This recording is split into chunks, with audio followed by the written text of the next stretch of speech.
주제는 뭐예요? 오늘의 주제는 무려 10년 만에 또 다시 한번 찾아온 슈퍼사이클의 기회를 좀 얘기를 드릴까 합니다. 특히 오늘 제가 말씀드릴 주식은 과거에 무려 5년 만에 30배에서 크게 50배까지도 뛰었던 그 경험이 있었는데 그때 흐름이 이번에 또 다시 한번 나오지 않을까라는 그 끼를 보여주고 있기에 이번에 다시 한번 좀 알려드릴까 합니다. 특히 지금 현재 굉장히 좀 바닥권에서 꿈틀꿈틀 되고 있는 상황이기 때문에 밸류도 굉장히 싸서 저평가, 그 다음에 많지 않은 업체에서 그 수혜를 다 노려볼 수 있을 만한 또 대장주가 있기 때문에 그 저평가 대장주 딱 한 개 내지는 2개 정도 말씀드릴까 합니다. 자, 슈퍼사이클이라는 단어만 들으면 많은 분들이 조선주인가? 라고 싶을 거예요. 왜냐면 제가 또 과거에 리포티지 시간 때 이 슈퍼사이클 관련 얘기하면서 조선주에 대한 강의를 했었기 때문에 그런데요. 자, 근데 오늘은 조선주가 아닌 다른 주식을 좀 얘기를 드릴까 합니다. 바로 피팅 업체를 얘기를 드릴 거예요. 운동하는 PT가 아니라 피팅인가요? 피팅이요. 자, 오늘은 바로 피팅 업체에 대한 얘기를 할 건데요. 피팅이 뭐느냐? 파이프라인이 이런 식으로 생긴 게 이제 파이프라인이잖아요.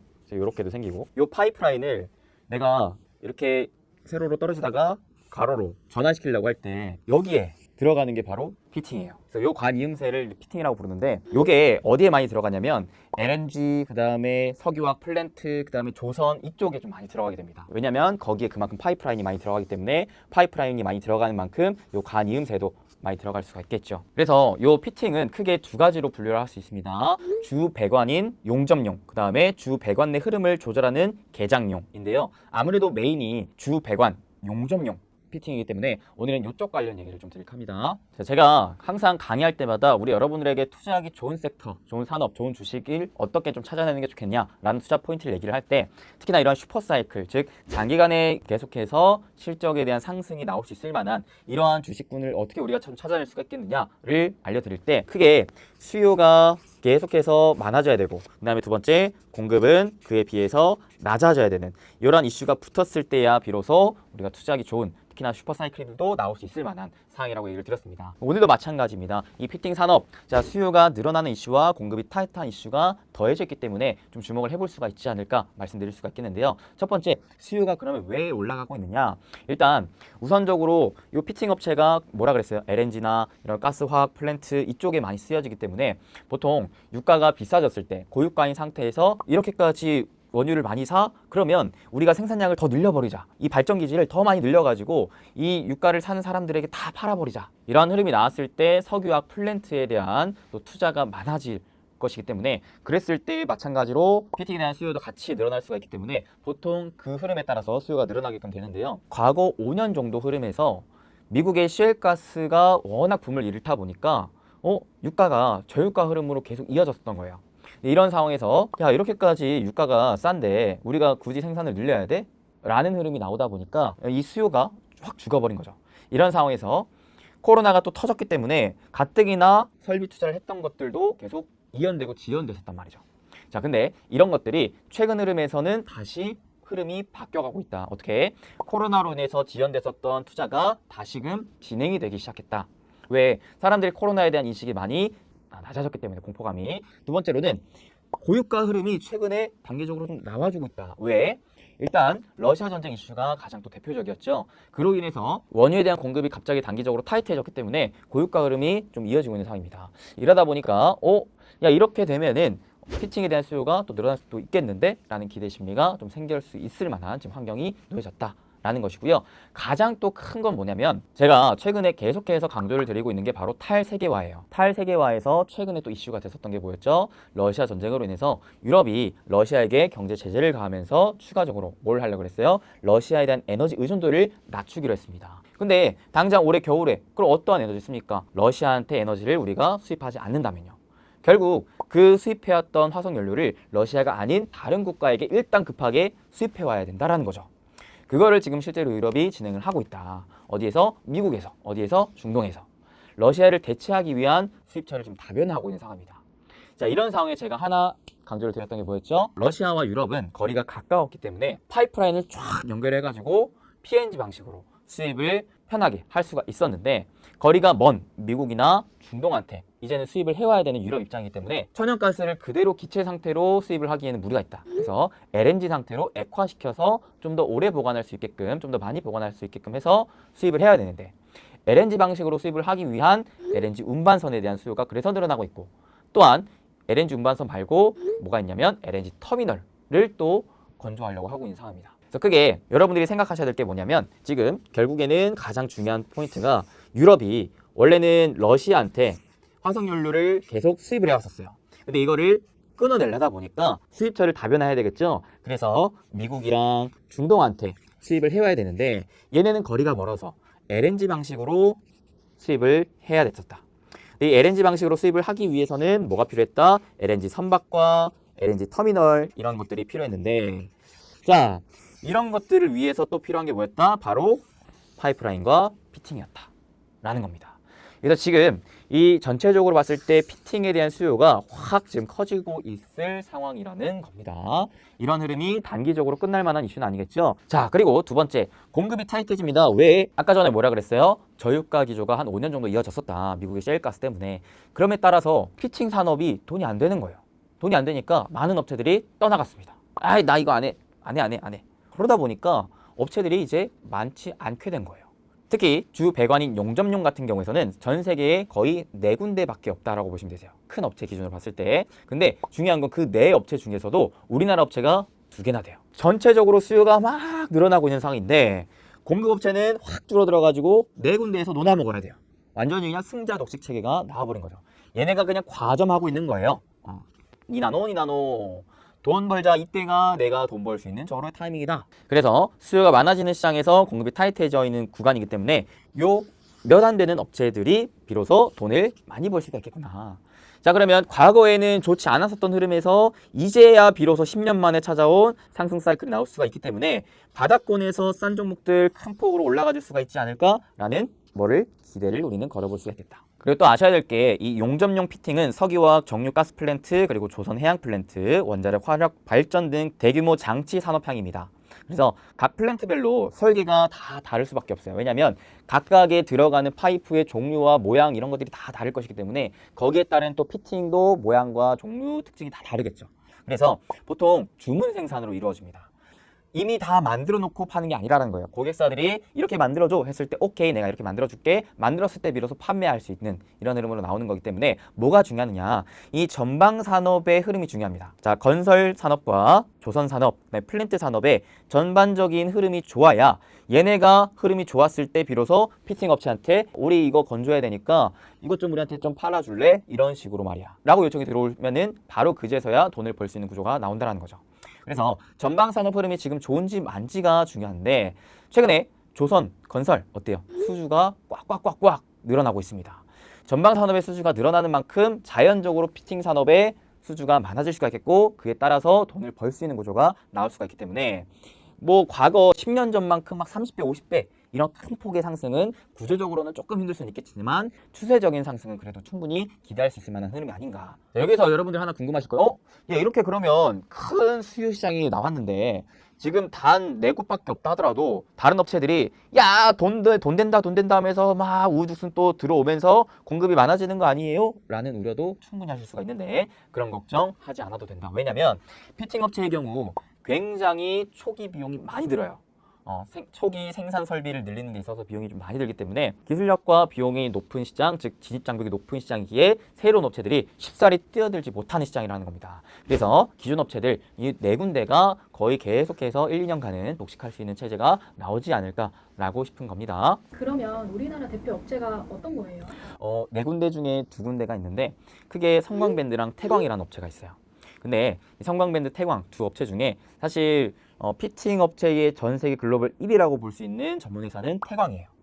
얘가 또 40년간의 업력까지 갖추고 있기 때문에 사실 실적이 굉장히 탄탄하게 계속 유지가 되고 있었던 상황이었습니다. 근데 그런 상황에서 올해 분기 실적을 봤을 때 작년 동기 대비 무려 2배 이상 뛴 상황이기 때문에 야하, 대장도 이렇게까지 크게 돈을 벌고 있다고 할 수 있을 만한 흐름이 좀 나오고 있다는 것인데 저는 개인적으로 태광보다는 조금 더 좋게 보는 게 성광밴드입니다. 왜냐하면 성광밴드가 작년에 적자였다가 올해 흑자 전환을 했거든요. 그래서 턴어라운드를 했어요. 턴어라운드 주식들의 가장 큰 특징이 뭐냐면 주가가 바닥을 치고 이제 바닥에서 올라오는 국면이라는 겁니다. 그만큼 올라올 때 그 폭도 더 클 수가 있다는 것인데 성광밴드가 특히 더 좋은 이유는 국내 조선 업체들의 물량이 많아요. 그래서 내수 비중이 경쟁사 대비 높기 때문에 최근에 또 국내 조선업들 수주 빵빵빵 치고 있죠.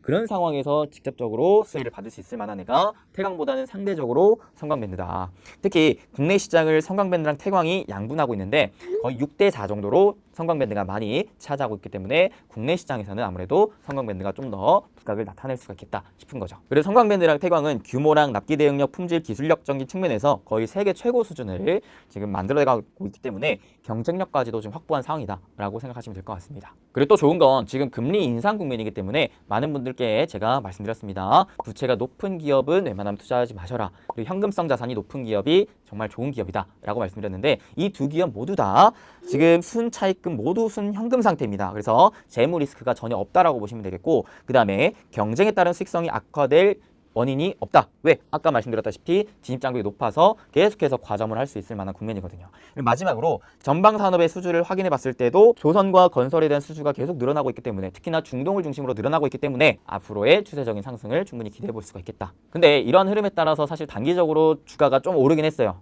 근데 중요한 건 이 추세적인 상승이라는 것은 단기간에 끝날 만한 흐름이 아니기 때문에 충분히 여러분이 단기적으로 올라갔더라도 다시 한번 눌림목을 공략을 한다면 이러한 추세적인 반등을 또 활용해서 수익을 또 키울 수 있을 만한 상황이기 때문에 그리고 여전히 또 비싼 흐름은 또 아니에요. 그래서 충분히 여러분들이 한 1, 2년간을 보면서 단기간에 그냥 내가 빡 치고 빠지고 이런 게 아니라 눌릴 때 사모으면은 좋겠구나 라는 생각으로 좀 차분히 접근하시면 이 역시 좋은 투자처가 아닐까라는 생각으로 오늘 이렇게 좀 말씀드렸습니다. 오늘 강의도 여러분들께 도움이 되셨길 바라겠습니다. 그리고 여러분들에게 한 가지 당부드리고 싶은 말이 뭐냐면 최근에 사실 6월까지 시장이 계속 안 좋았다가 7월부터 이번 8월 시장이 상당히 좋은 흐름을 좀 보여주고 있습니다.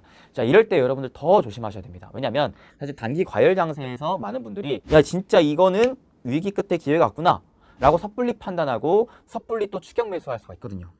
지금은 여러분들이 과거 내가 진짜 공포의 순간 때 용기를 내서 샀던 것들이 있다면 여러분들이 잘 하셨고 그런 것들을 안정적으로 좀 챙겨가야 될 만한 상황이 아닐까 싶어요. 위기에 용기를 내야 되고 환호에 침착하셔야 됩니다. 오히려 더 차분하고 냉정하셔야 돼요. 그리고 잘 될 때일수록 더 겸손하게 더 캄다운 하셔야 됩니다. 챙길 수 있을 만한 수익은 확실하게 좀 챙겨놓고 그 다음에 다시 한번 기회를 노려보시는 여러분들 되시면 좋을 것 같아요. 지금은 이미 내가 물고기를 잡으려고 낚시를 하려고 하는 상황에서 물고기 이미 먹이를 먹고 팍 달아나고 있는 상황이거든요. 이런 상황에 저 물고기 하나 내가 잡아보겠다고 뛰어들어봤자 물에 첨벙 빠져버릴 수가 있습니다. 그러지 마시고 결국 다시 한번 물고기가 배고파서 들어오게끔 될 때 그때 여러분들이 자신있게 또 낚싯대 던질 수 있을 만한 타이밍을 준비하시고 또 공부하셔서 차분히 눌림목 매수를 또 하시는 여러분들 좀 되셨으면 좋겠습니다. 항상 고점 추격 매수하지 마세요. 그럼 자연스럽게 아무리 시장이 좋아도 물릴 수밖에 없습니다. 항상 주식은 최대한 좋은 기업 싸게 산다는 마음으로 인내하시고 침착하게 차분하게 좀 접근하시면 좋을 것 같습니다. 그래서 오늘 알려드린 것들도 여러분들이 스스로도 공부해보시고 침착하게 한번 좋은 타이밍에 사보시면 좋을 것 같습니다. 그럼 또 다음에 더 좋은 정보로 찾아오길 바라면서 오늘 영상 끝까지 시청해주셔서 감사드립니다. 도움되셨다면 좋아요, 구독, 댓글 한 번씩 남겨주세요. 그러면 여러분 항상 건강하시고 행복되세요. 뿅.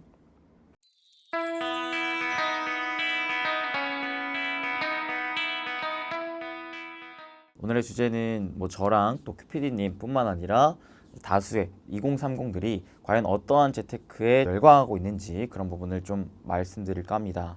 사실 2030 분들은 특히나 더 주목을 해야 되겠고 2030이 아닌 연령대가 더 높으신 분들도 충분히 주목을 하셔야 될 게 뭐냐면 유행이나 트렌드 같은 경우는 2030에서 시작이 되게 됩니다. 그래서 이 재테크 수단이 앞으로 더 시간이 지나면 지날수록 돈이 더 몰릴 가능성이 높다 보니까 상대적으로 연령대가 있으신 분들도 이런 부분들을 미리 캐치해서 이런 재테크 수단이 또 있구나, 또한 이런 부분들을 또 사업적으로 풀어볼 수도 있겠구나 라는 생각도 좀 가질 수도 있으니까 오늘 영상 끝까지 한번 시청해주세요. 자, 그래서 오늘 제가 말씀드릴 내용은 2030이 열광하고 있는 재테크 수단 탑5. 자, 첫 번째는 바로 리셀테크입니다. 한정판 상품이나 명품가치, 희소가치가 있는 상품들을 내가 한 차례 구매한 다음에 다시금 되팔아서 이윤을 챙기는 방식을 의미를 하는데요. 보통 이 리셀에 주로 거래되는 상품이 뭐가 있냐면 뭐 명품 가방이라든지 특히 뭐 나이키 같은 운동화 아니면은 뭐 전자제품 같은 경우도 많습니다. 친구들이 워낙 또 신발을 좋아해서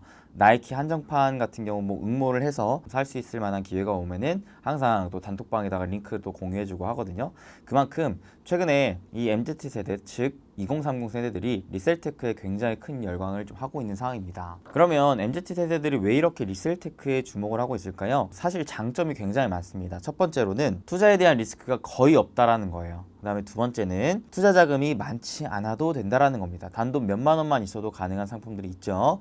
마지막 세 번째로는 인기가 많은 한정판에 내가 당첨이 돼서 사게 된다면 정말 높은 수익률도 가능하다라는 부분인데, 예를 들면 나이키 에어포스 1 파라노이즈 레드라는 상품이 구입가가 21만 원인데 리셀가가 300만 원, 거의 10배 이상의 수익률을 좀 낼 수 있었다고 합니다. 이 정도로 사실 가장 근본적인 부분이에요. 경제학적으로 인해서 수요가 많은 시장인데 불구하고 공급이 타이트하다면, 즉 한정판인 상품을 많은 사람들이 사고 싶다면 여기에 응모를 막 할 거 아니에요. 응모를 했는데도 불구하고 그 중에서 사진 사람이 있을 거고 사지 못한 사람이 있을 거죠.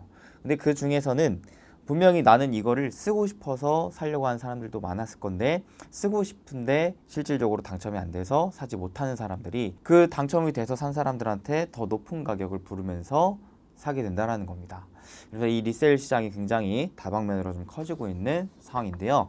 주의할 점이 있습니다. 사실 한 차례 구매한 다음에 되팔 때 많은 분들이 중고거래 시장을 많이 이용을 하시죠. 특히 최근 같은 경우에 이제 당근 마켓을 많이 또 사용을 하시는데, 이게 개인 대 개인 간의 거래를 하는 시장이기 때문에 안전거래를 하는 부분에 있어서 상대 판매자가 또 어떠한 사람인지 이런 부분들을 또 면밀히 또 체크해 볼 필요가 있겠죠. 그 다음에 내가 판매하는 상품이 과연 이게 합법적인 건지 불법적인 건지도 알아볼 필요가 있겠습니다. 예를 들면 공연 티켓의 경우 원가보다 비싸게 팔 경우에 경범죄 처벌에 또 해당하기 때문에 이런 부분들이 여러분들이 필히 조심을 해야 됩니다.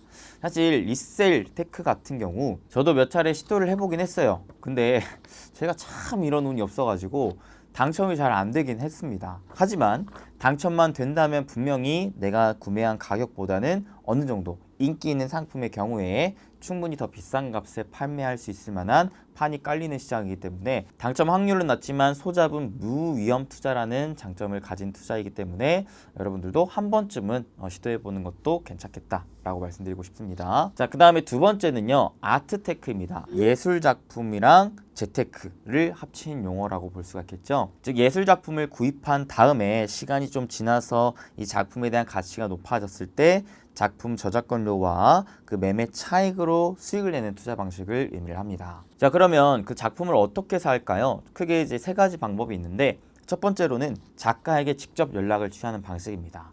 두 번째로는 작가가 속한 그 갤러리에 연락을 해서 구매하는 방식이고, 마지막 세 번째로는 옥션 같은 그 경매 사이트에 가서 낙찰을 받는 방식입니다. 큰 경매 시장으로는 크게 두 가지가 있어요. 서울 옥션이랑 K 옥션이 있는데요.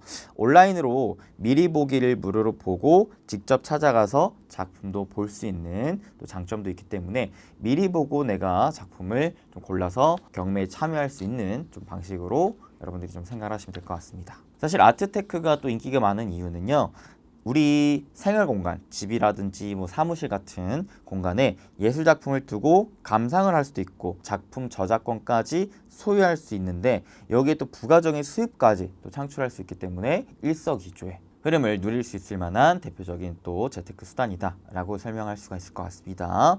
특히 부동산이랑 주식 투자와 달리 6천만 원 미만의 작품을 판매할 경우 비과세 혜택까지도 받을 수가 있겠고요.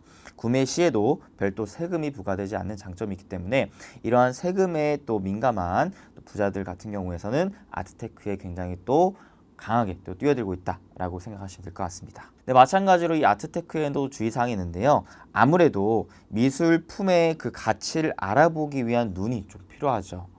그래서 사실 이 예술 작품을 내가 이게 예술적인 측면에 대한 가치가 있겠는가, 아니면 이게 기술적인 또 가치의 측면이 있겠는가 라는 지식이 없으면 아트테크에서는 별로 높은 성과를 기대하기는 어려울 수 있습니다. 그 다음에 미술품 거래를 목적으로 사업자 등록을 할 경우에는 사업소득으로 또 분류가 돼서 미술품 세금이 또 부과가 될 수 있으니까 세금에 또 예민한 분들은 이런 부분도 체크를 해놓으시면 좋을 것 같습니다. 그 다음 세 번째, 바로 앱테크입니다. 앱테크가 뭐냐면 어플리케이션 플러스 재테크의 합성어예요. 즉 스마트폰 앱을 통해서 돈을 버는 방식입니다. 예를 들면은 캐시슬라이드 같은 내가 광고를 보거나 특정 미션을 수행하면서 적립금을 받아가지고 이거를 포인트화하거나 현금으로 인출할 수 있는 방식으로 돈을 버는 재테크 수단인데요. 아무래도 우리가 하루 일상 중에 또 가장 많이 사용하는 IT기기가 스마트폰이기 때문에 이 스마트폰을 활용한 재테크 수단인 만큼 또 접근성도 쉽고 누구나 간편하게 쓸 수 있다는 방식의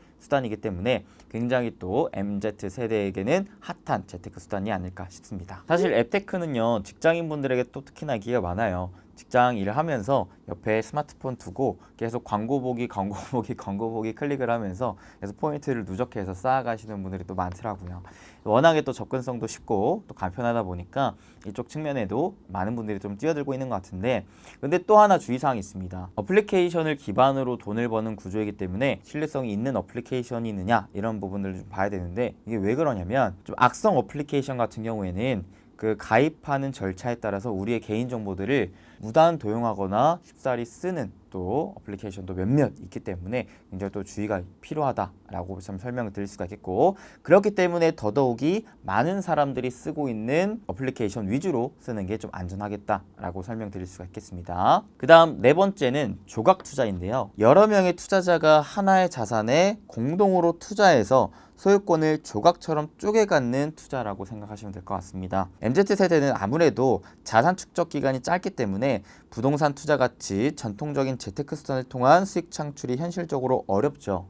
그래서 아무래도 소액을 투자해가지고 배당 수익이라든지 거래 차익을 올리는 이 조각 투자가 큰 인기를 또 끌고 있다고 합니다. 주로 투자하는 상품으로는 혼자 투자하기 부담스러운 금액대가 큰 미술품이라든지 아니면 부동산, 저작권, 명품 같은 이런 것들을 공동 구매한다라는 방식으로 조각 투자한다라고 생각하시면 될 것 같습니다. 사실 NFT 개념도 이 조각 투자에 굉장히 또 큰 장점을 갖고 있는데, 또 NFT 계속 공부해 보신 분들은 아시죠? 근데 이 역시도 마찬가지 좀 주의사항이 있습니다. 아무래도 투자 플랫폼, 조각 투자를 할 수 있게끔 열어주는 플랫폼에서 제공한 정보가 허위나 가장되지 않았는지를 일단은 여러분들이 꼭 체크를 하셔야 됩니다. 그 다음 두 번째로는 투자자 보호 방안이 적절하게 마련이 되어 있는 플랫폼인지까지도 확인을 하실 필요가 있습니다. 많은 사람들이 모여서 하나의 상품에 투자를 하는 것이기 때문에 그 장을 열어주는 플랫폼에 대한 신뢰성 여부를 꼭 여러분들이 좀 체크를 하셔라 좀 말씀드리겠습니다. 마지막 다섯 번째입니다. 바로 뮤직테크인데요. 이것은 살짝 좀 생소할 수도 있겠죠. 뮤직카우라는 단어 또 들어보셨을 텐데, 뮤직테크 즉 음악 저작권 공유 플랫폼을 활용해서 음악 저작권에 투자하고 정기적으로 저작권료를 받거나 판매하는 재테크 방식을 의미를 합니다. 근데 이게 조금 논란이 됐던 게 뭐냐면, 실질적으로 내가 저작권을 가져오는 게 아니었어요. 뭐냐면 저작권의 지분을 양도받는 게 아니라 저작권료 참여 청구권을 사고 파는 것이었습니다. 그래서 이게 굉장히 이거 말장난이냐, 거기 참여해서 받는 돈이 무슨 뭐 콩알 만큼 뭐 1,000원 뭐 몇만 원 정도 수준밖에 안 되더라 라는 부분에 좀 논란이 있었거든요. 근데 아무래도 그 와중에 또 장점이 있죠. 조각 투자 형태로 초기 투자 금액이 또 낮다라는 거, 그다음에 투자 판단이 비교적 쉽다라는 거죠. 왜? 아무래도 음악이야말로 특히나 우리나라 사람들이 워낙 또 좋아하는 수단이고, 특히나 또 아이돌 가수 팬들이 여기 시장에 좀 많이 뛰어드는데, 내가 좋아하는 가수의 음악에 투자하는 그 즐거움을 또 느낄 수 있기 때문입니다. 그래서 초기 투자금이 낮기 때문에 또 접근성도 쉽고, 내가 좋아하는 음악 많이 들으면 들을수록 내가 약간 또 돈을 번다라는 그런 이중의 즐거움까지 느낄 수가 있기 때문에 MZ세대가 또 이쪽에 열광하고 있는 게 아닌가 싶습니다. 마찬가지로 주의사항, 아무래도 음악 저작권 공유 플랫폼이 투자자 보호라든지 부정거래 금지 등 자본시장 법상 규제를 받아서 안전한지 이런 부분들을 꼭 체크해 볼 필요가 있을 것 같습니다. 그러니까 오늘 설명해드린 재테크 수단 전반적으로 봤을 때 특정 플랫폼을 통해서 우리가 돈을 버는 수단인 만큼 그 플랫폼이 과연 안전한지, 우리가 그 안에서 안전하게 거래를 할 수 있을지, 우리의 그 정보들을 잘 보호받을 수 있는지, 이런 부분들은 가장 우선시 좀 체크를 하고 접근을 해야 된다는 거 다시 한번 좀 강조를 드리겠습니다. 자, 오늘은 최근 2030 세대들이 굉장히 또 열광하고 있는 재테크 수단 대표적인 것들을 좀 알아봤습니다. 여러분들이 이 재테크 수단들 아직 내가 한 번도 참여해보지 않았다 하시면 한 번쯤은 좀 참여해볼 만한 재테크 수단들이 아닐까 싶습니다. 왜냐하면 기본적으로 초기 투자 비용이 또 적고 리스크도 많이 적은 또 상품들이기 때문에 그런데요. 특히나 최근 또 위험자산 시장, 즉 주식시장이라든지 부동산 시장에 변동성이 워낙 또 심하고 투자하기 또 어려운 상황이기 때문에 이런 상황에 대해서는 여러분들이 조금 눈을 좀 돌려서 다른 또 투자 수단들이 뭐가 있는지 이런 부분들도 좀 체크해서 좀 다양하게 돈을 버는 포트폴리오를 좀 장착하시는 여러분들이 좀 되시면 좋을 것 같다는 생각을 해서 오늘 이 시간 또 마련해 봤고요. 다음에는 또 새로운 재테크 수단들도 좀 더 다양하게 재밌게 소개해 드릴 수 있는 시간도 마련해 보도록 하겠습니다. 그럼 항상 우리 여러분들 어떠한 수단과 방법을 가리지 않고 결국 행복한 부자가 되시길 바라겠으면서 항상 응원하면서 오늘 영상 마무리하도록 하겠습니다. 끝까지 시청해주셔서 감사드리고요. 도움이 되셨다면 좋아요, 구독, 댓글 한 번씩만 좀 부탁드리겠습니다. 다음에 더 좋은 영상으로 찾아뵙겠습니다. 감사합니다. 뿅.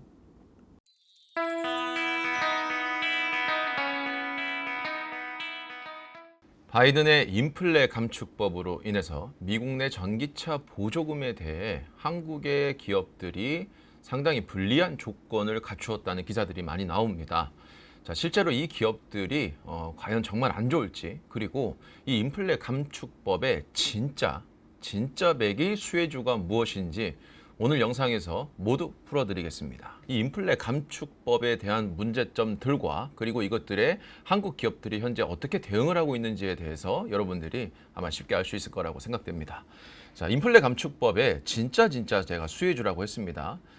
이 인플레 감축법이 처음에 나왔을 때만 하더라도 뭐 대한민국의 2차전지 기업들이 다 뭐 수혜다, 뭐 어떤 기업들이 좋다 이런 얘기가 나왔는데 내용을 이제 까고 보니까 전기차 보조금에 대해서 한국 기업들이 지금 현재 배제가 됐어요. 이러다 보니까 진짜 여기 수혜주가 어딘가 이제 이런 궁금증이 아마 많이 드실 겁니다.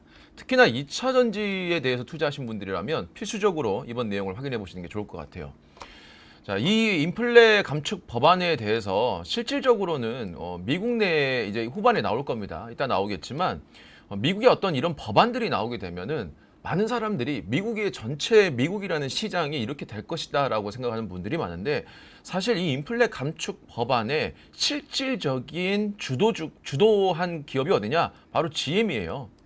이 GM이 바이든과 함께 민주당과 함께 어마어마한 로비를 통해서 이 법안이 사실상 통과됐다라고 이미 인정을 했습니다. 그러니까 미국은 로비가 합법적인 국가죠. 우리나라에서 상상도 할 수 없는 일인데 그래서 정말 그 공룡 기업이 엄청난 돈을 써서 이런 법안을 통과시킬 수 있을 만큼의 힘을 가지고 있다라고 생각하시면 되는데요. 자, 지금 현대자동차가 지금 발등에 불이 떨어졌죠. 특히나 현대자동차가 최근에 자동차 완성차 업체 중에서는 글로벌 3위에 진입을 했어요. 12년 만에 2단계 도약을 했는데 지금 현대차 그룹이 완성차 판매 순인데요. 3위죠. 자, 이 중에서 내용을 보면 이 미국의 유럽 전기차 시장에서 이 전기차가 이 3위에 상당히 많은 점유율을 했다. 그래서 전기차 아이오닉이 실적을 주도했다라고 하는데 여기에 이제 불똥이 튄 거죠. 지금 실제 판매량을 보면 미국에서 현대차 그룹의 전기차 점유율이 9% 정도가 되고요. 독일이 11%, 유럽이 좀 크죠. 영국에서 16%, 유럽이 좀 시장이 크긴 합니다. 그렇다고 해서 미국이 이 점유율이 다른 유럽에 비해서 좀 낮다라고 해서 무시할 수 있는 곳이 아니죠. 왜냐면 이제 폭발적으로 늘어날 거니까. 그리고 미국이라는 지역의 상징적인 의미도 굉장히 크죠. 왜냐면 지금 전 세계의 국가들이 미국을 필두로 중국을 필두로 완벽하게 양극화된 이 지도를 그리고 있기 때문에 이 미국 라인에 서야지만 그 라인에 따라 있는 국가들한테 판매를 할 수가 있는 거거든요. 자, 일단 문제를 봅시다. 자, 이 내용을 먼저 보셔야 될 것 같아요. 자동차 회사당 20만 대 보조금의 지급 한도가 삭제됐어요. 그러니까 지금까지는 어떤 자동차를 판매하는 기업도 20만 대까지는 보조금을 많이 지급해 주되 20만 대가 지나면 이 보조금이 대폭 줄었습니다. 그런데 이번에 인플레 감축법에서 이 지급 한도가 삭제가 됐어요. 다만 조건이 있습니다. 모든 미국 기업이라서 무조건 좋은 게 아니에요. 이 조건이 뭐냐면 첫 번째, 세 가지로 나눌 수 있습니다. 첫 번째, 북미 전기차 생산을 해야 돼요. 그러니까 북미에서 자동차를 생산을 해야 되고요. 두 번째, 미국 혹은 미국과 FTA를 체결한 국가의 광물을 이용한 비중이 2023년에는 40%, 그리고 2027년에는 80%까지 비중을 올려야 되고요. 세 번째가 북미에서 생산한 배터리 부품 비중, 요게 2023년 50%까지. 이 2023년이면 고작 1년밖에 안 남았거든요. 1년도 안 남았죠. 그리고 2029년에는 무려 100%를 채워야 돼요. 그러니까 그러니까 이 내용을 종합해 보면 미국과 미국 라인 국가에서 광물을 이용한 부품이 탑재된 전기차를 북미 현지에서 생산하고 판매해야 된다. 이런 조건이 있죠. 그러니까 원자재를 비롯한 배터리 이런 것들은 이 미국과 혹은 미국의 이 영향력 안에 있는 말이 FTA이지 그냥 미국 라인이에요. 중국을 배제하기 위한 법안이기 때문에 사실상 진짜 미국과 FTA라는 게 중요한 게 아니라 미국 라인에 있는 국가가 중요한 거죠. 그리고 거기에서 만들어진 걸 바탕으로 완성차를 미국 내에서 만들어야지만 이 보조금을 완벽하게 주겠다죠. 근데 사실상 테슬라 같은 경우에는 이게 어느 정도 해당이 되거든요. 자, 근데 문제가 뭐냐면 우리나라 이 기업들이 전기차의 핵심 부품의 중국 수입 비중이 엄청나다는 거예요. 자, 일단 음극재, 양극재는 우리나라 기업들도 만들고 있으니까 괜찮습니다. 자, 그런데 요 흑연, 음극재를 만드는데 가장 필요한 흑연, 그리고 양극재를 만드는데 가장 중요한 니켈과 리튬, 이 두 가지가 중국에 대한 비중이 엄청나게 의존도가 높다라는 거예요. 그래서 이 의존도가 높으면 높을수록 미국 내에서 보조금 받을 확률이 낮아지는 거죠. 현재까지는 미국 내에서 미국 내 기업을 빼고는 요거를 대체할 수 있는 기업은 없습니다. 테슬라도 사실은 뭐 완벽하게 해당된다고 볼 수는 없겠죠. 자, 그러면 일단 보자고요. 일단 요 완성차 있죠. 전기차를 생산하는 것 자체는 우리나라한테 문제가 없습니다. 첫 번째 현대차를 보면요. 엘라베마에 3,600억을 투자해서 전기차 생산 라인을 늘린다라고 올해 4월 달에 발표를 했습니다. 참고로 현대차가 이 엘라베마는 우리나라 자동차가 20년 전에 처음으로 진출한 지역입니다. 그리고 요 2025년에 완성될 미국의 전기차 공장을 설립한다라고 올해 발표를 또 했죠. 6조 3천억 원을 투자를 합니다.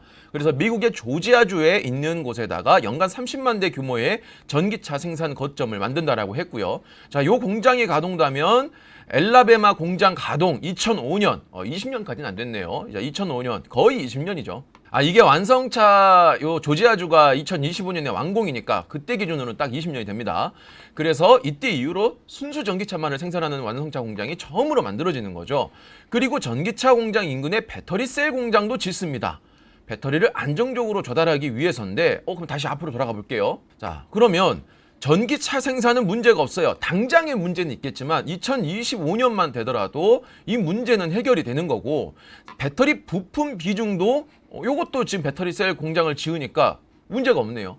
지금 가장 시급한 거는 바로 이 2번 광물, 배터리를 만드는 가장 원자재 중에서 필요한 이 광물 비중이 중국에 대한 의존도가 높다라는 것 때문입니다. 자, 그리고 배터리도 보자고요. LG 엔솔이 합작 배터리 공장을 미국 정부에다 지원 집중을 해서 생산을 하는 공장을 짓는데, 여기서도 이제 나오죠. GM이 과도한 로비 활동을 벌여서 대규모 지원과 전기차 지원 법안을 통과를 이끌었다는 비판이 나오자 이를 부인하지 않고 정면 돌파를 했다. 그리고 로비 활동에 힘을 실었다는 점을 언급을 했다. 자, 이게 왜 이런 말이 나왔냐면 지금 GM과 LG 에너지 솔루션이 미국에 공동으로 전기차 배터리 공장을 건설을 합니다. 그런데 이게 지원금이 통과가 되기도 전에 이미 정부에서 3조 2,700억 원의 천문학적인 비용의 금융 지원을 약속을 받았어요. 거기다가 인플레 완화법이 GM 지원을 염두에 두고 추진되었다는 관측이 나온 이유가 뭐냐면, 법제화 절차에 들어간 인플레이션 완화법이 GM 측에서 요구했던 정부 차원의 전기차 지원 방안을 빠짐없이 다 담고 있다. 그러니까 이건 사실상 GM이 로비해서 만들어졌다고 봐도 무방할 정도죠. 자, 어쨌든 LG 에너지 솔루션, LG 엔솔이 당연히 이 GM이 로비한 걸로 만들어진 거에서 협력사로 되어 있기 때문에 거기에다가 포드도 핵심 고객사죠. 스텔란티스와 캐나다와 합작 배터리 공장도 건설하고 있기 때문에 사실상 배터리 공장을 짓는 기업 중에서는 가장 큰 혜택을 받을 수가 있다, 이렇게 볼 수가 있어요. 하지만 제가 말하려고 하는 건 LG 엔솔이 아닙니다. LG 엔솔이 미래 비전이 좋다는 것은 누구나 다 알고 있죠. 중요한 건 뭐냐? 요 남은 문제가 배터리 소재, 즉 광물이라는 거죠. 이게 중국 걸로 대체가 되지 않으면 LG 엔솔도 아무리 저기다 공장 지어봐야 어쨌든 LG 엔솔도 광물 자체는 중국에서 가져오니까 이게 해결이 돼야 되지 않겠냐 이거죠. 자, 그러면 LG가 주력으로 사용하는 배터리가 뭐냐? 자, 예전에는 NCM 111, 111을 썼는데 요게 니켈, 코발트, 망간 비율이 1대1대1이었어요. 그런데 요게 최근에 사용하는 배터리들은 완전히 달라졌습니다. 자, 왜 그렇게 됐느냐? 최근에는 6대 2대 2예요. 그러니까 니켈 비중이 무려 60%를 차지하고요. 그리고 니켈 비중이 70%, 니켈 비중이 80% 등으로 불려요. 점점 니켈 비중이 올라가죠. 그러니까 코발트, 망간 이런 중국의 의존도가 무지하게 높은 이 원자재들은, 광물들은 앞으로 비중이 계속 줄 수밖에 없고요. 그런데 지금 배터리 회사들이 차세대 배터리로 선택하고 있는 게 바로 하이 니켈이라고 하는데요. LG화학이 1위 자리에 크게 기여한 테슬라 모델에는 NCM811이 들어갔는데 이게 내년부터는 미국 GM과 공동 개발 중인 얼티움 배터리가 순차적으로 출시되는 20여 종의 전기차에 탑재될 예정이다. 이게 뭐냐? 바로 이 NCM의 니켈 비중이 무려 90% 이상으로 높아지는 거예요. 그러니까 지금 이제 배터리에서 핵심 관물은 니켈입니다. 니켈. 이 비중이 과거에는 1대 1대 1이었다면 지금은 이 1대 1대 1, 그러니까 한마디로 뭐 굳이 따지자면 33%였던 게 지금은 이제 니켈 혼자서 90%를 차지하는 거거든요. 삼성 SDI도 똑같습니다. 니켈 함량을 88% 이상 구현하는 걸로 바꾸고 있고요. SK이노베이션도 니켈을 90%까지 확대한, 그러니까 하이 니켈 배터리가 지금은 차세대 거죠. 그래서 가장 중요한 이 광물이 바로 이 니켈 확보라는 거죠. 이 니켈 확보가 앞으로 배터리 회사들의 정말 명운을 가른다라고 볼 수가 있을 것 같습니다. 자, 그러면 이 니켈을 전 세계에서 가장 많이 채굴을 하고 매장량이 높은 국가가 어디냐 하고 봤더니 일단 압도적인 매장량이 높은 국가가 어디냐? 바로 인도네시아예요. 이 인도네시아가 전체 전 세계 매장량의 무려 거의 4분의 1, 20% 가까이를 차지할 정도로 높습니다. 우리가 알고 있는 뭐 중국 같은 경우에는 심지어 얼마 안 돼요. 뒤에 자릿수 하나가 없습니다, 지금. 오스트레일리아가 무려 단위가 엄청 높게 있죠. 그러니까 사실상 지금 전 세계에서 매장량이 가장 높은 게 바로 인도네시아다. 실제 채굴량도 가장 높은 수준에 있다라고 보시면 될 것 같아요. 왜 최근에 대한민국에서 LG화학, 현대자동차가 인도네시아로 진출을 했는지를 여러분이 한번 같이 생각을 해보시면 좋을 것 같습니다. 그러면 이 인도네시아라는 국가가 어떤 국가냐? 과연 미국이랑 사이가 좋은 국가냐? 왜냐하면 조건이 뭐였냐? 전기차 보조금의 아까 조건이 다시 한번 우리 확인해 볼까요? 미국과 이 미국 FTA를 체결한 국가의 광물 비중이라고 했어요. 그런데 제가 FTA라는 것 자체에 너무 우리가 목매일 필요는 없다라고 했습니다. 이 인도네시아는 일단 인도네시아라는 국가의 제2위 교역국이 미국이에요. 원래 예전에 인도네시아의 초대 대통령인 수카르노 초대 대통령은 완전한 중국란이었습니다. 근데 이제 후임자인 이 수하르토 후임 대통령 때부터 미국과의 관계가 굉장히 개선됐고 지금은 거의 뭐 미국 라인이라고 봐도 무방할 정도로 친미 라인에 형성되어 있습니다. 그래서 지금 거의 1950년대부터 미국과의 이 교역을 진행해 왔는데 그 이후로부터 2020년 9월 기준 인도네시아 전체 교역에서 2위가 미국이고요. 인도네시아의 투자 동향조차도 미국이 8위 안에 있을 정도로 굉장히 가까운 상태입니다. 그리고 한국도 여기 들어가 있죠. 아마 이 두 개 국가의 투자 동향이 훨씬 더 많아지지 않을까. 왜냐면 이거는 이제 2020년 기준이니까. 자, 그리고 과거 이제 자료를 한번 볼게요. 실제로 이 인도네시아에서 바이든이 당선됐을 때 뭐라고 했냐면 역사적 선거 결과를 축하한다. 인도네시아 전략적 중요성에 대해서 언급을 했었고 인도네시아 등과의 관계를 강화해야 된다. 그리고 교역에 있어서도 인도네시아는 미국의 일반 특혜 관세 제도 수혜국 지위를 유지하고 있다. 이렇게 나왔습니다. 자, 이게 뭔지 제가 좀 이따 설명드릴게요. 그래서 향후 양국 간 관계는 더욱더 안정적이고 공고해질 것으로 전망한다. 자, 이게 무슨 말이냐면 2017년을 보면 수출할 때 세금 내라. 개도국에 날 세우는 미국. 이 미국이 원래 개발도상국에서 물건을 수입할 때는 관세를 면제해주는 일반 특혜 관세 제도, 즉 GSP를 가지고 있었는데 이거를 폐지할 것으로 솔직히 2017년도에 나왔고요. 개도국에다가 수입 관세를 면제를 해줘서 아무래도 수출 관련돼서 조금 더 자유롭고 적은 금액으로 수출을 하게끔 만들어준 거죠. 그래서 여기에는 인도, 브라질, 이집트, 인도네시아 등 세계 120개국의 3,500개 상품이 이 혜택을 받고 있었어요. 그런데 트럼프 정권 때부터 이것을 전부 다 폐지를 해버립니다. 그래서 트럼프 정부의 GSP 폐지 압박이 못 이겨서 연장 합의가 전부 틀어졌어요. 왜냐하면 이 GSP는 만료 기간이 다가오면은 협의를 통해서 연장을 결정해야 되거든요. 자, 그런데 이게 2020년 인도네시아의 기사입니다. 여기서 지금 경제무역에서 자카르타 무역관이 이제 적어주신 이 기사인데 일반 특혜 관세제도 수혜국 지위를 유지하고 있다고 합니다. 자, 다른 곳들은 다 폐지됐잖아요. 그래서 최근 보면 미국의 일반 특혜 관세 제도의 수혜국 지위를 연장하는 데 동의를 했고요.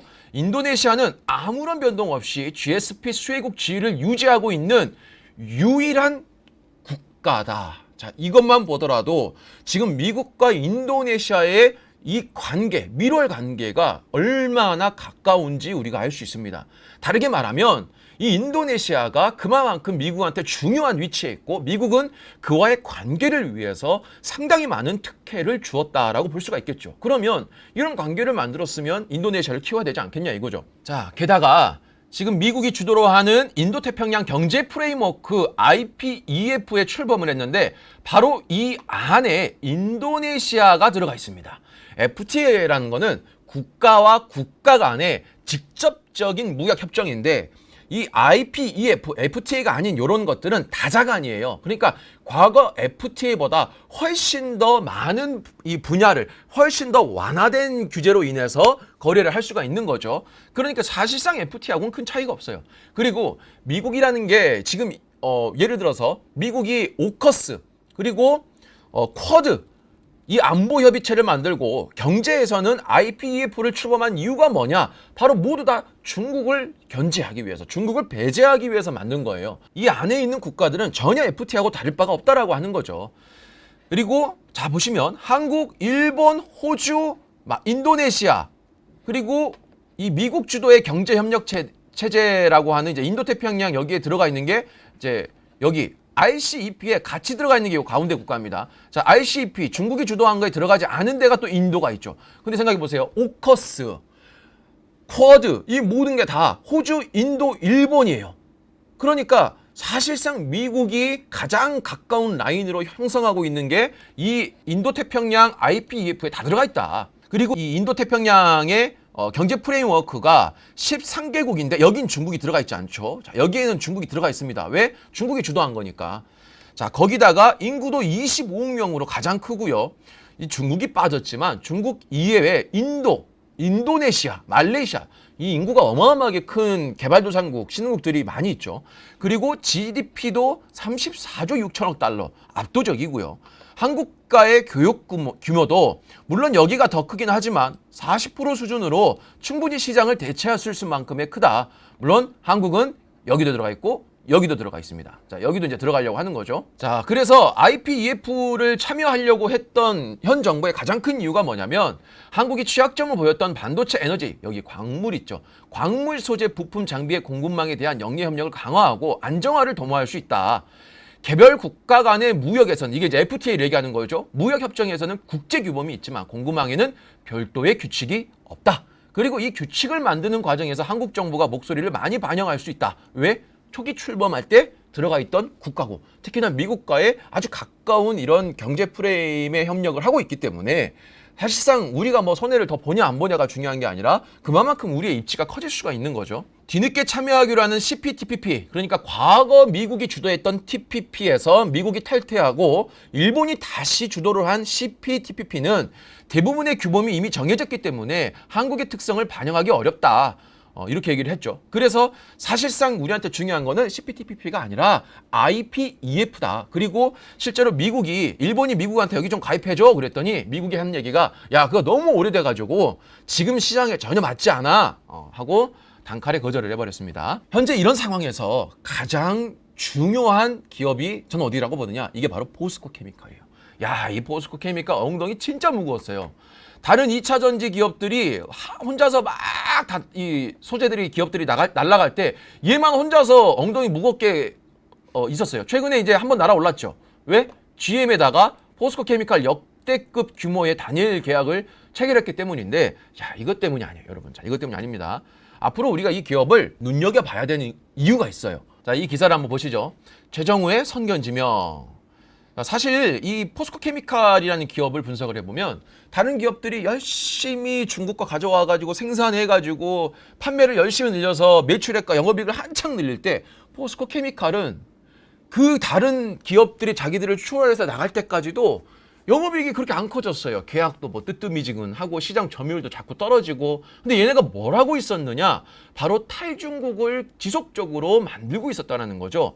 그래서 다른 배터리 업계들이 지금 소재가 탈중국에 혼란이 올 때 이전부터 중국의 의존 낮추기를 목표로 두고 진행을 해왔다. 그래서 일찌감치 이 2차 전지 소재에 대부분의 배터리 소재 공급망을 확보해 가고 있어서 탈중국 소재를 만들고 있었다. 어느 정도냐 한번 볼게요. 자, 일단 첫 번째는 호주를 방문해서 리튬, 니켈 등의 친환경 미래 소재 산업에 대해 전략적 투자 자산을 점검했다. 자, 포스코는 세계에서 유일하게 리튬, 니켈, 흑연, 2차 전지 원료부터 전구체 물론 양응급제 차세대 2차 전지용 소재까지 생산해 공급하는 밸류 체인을 모두 다 구축했다. 유일하게 한 개 기업이 이걸 다 가지고 있는 겁니다. 자, 그리고 여기 나와 있죠. 2차 전지 원료부터 그리고 중국에 대한 의존도가 100%인 전구체까지도 여기 있습니다. 그래서 향후에 이 뭐 당연히 요걸 늘릴 것이다. 생산 및 판매를 늘릴 것이다 라고 했는데, 자, 볼게요. 일단 올해 말까지 광양 공장에다가 증설을 통해서 양극재 생산 능력을 늘릴 생각이에요. 단일 공장으로는 기존 세계 최대 규모입니다. 자, 거기다가 GM과의 캐나다 양극재 합작 공장을 신설하고 포항 양극재 공장 신설도 있죠. 물론 중국도 있습니다만은 비중이 여기가 훨씬 크죠. 자, 거기다가 최근에 제너럴 모터스와 13조 7,696억 원의 규모의 계약도 체결을 했죠. 자, 그리고 향후에 북미 합작사를 중심으로 중간 원료인 전구체 공장 신설. 그러니까 지금 굉장히 중국 의존도가 높은 것들만 자체적으로 생산을 하려고 합니다. 거기다가 모 회사인 포스코도 인도네시아죠. 여기다가 지금 대규모 투자를 계속하고 있어요. 모 회사가 하고 있다는 것 자체가 중요한 이유가 뭐냐면 이미 거기다가 자리를 잡아야 요 밑에 있는 자회사들이 들어가는 거죠. 그리고 전구체 자체 생산 확대를 중요한 목표로 하고 있다. 그래서 이번 투자를 시작으로 한국, 미국, 인도네시아 등의 글로벌 양산 거점과 주요 원료 산지 전구체 생산을 위한 투자를 추진한다. 자, 거기다가 응극제를 만들려면 흑연이 중요하잖아요. 근데 이 흑연도 아프리카 흑연 광산을 보유한 호주 광산업체 블랙록 마이닝 지분을 이미 15%를 인수했어요. 이게 특히나 중국 의존도가 흑연은 거의 100%거든요.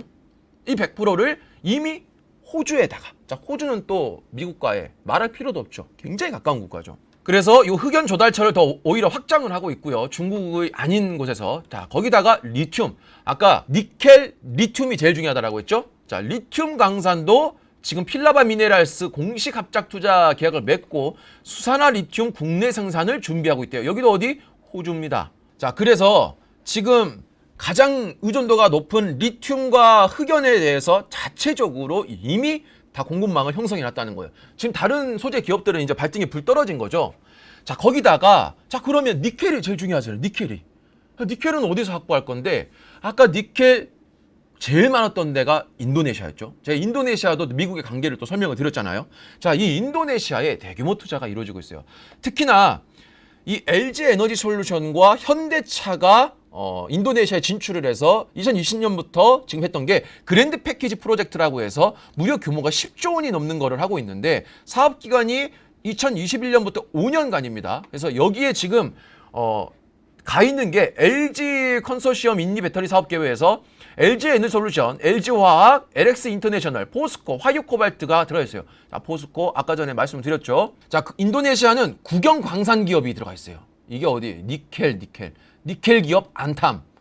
예, 석유 회사도 물론 들어가 있긴 하지만, 자, 그래서 사업 내용이 광물 채굴부터 셀 생산까지 배터리 밸류체인을 구축하는 거예요. 자, 그러면 여기서 광물을 이용한 배터리 셀과 배터리 모듈까지 다 만들어가지고 이거를 미국으로 가져가서 미국 내에서 현대 전기차 생산 공장을 만들면 문제 없는 건데.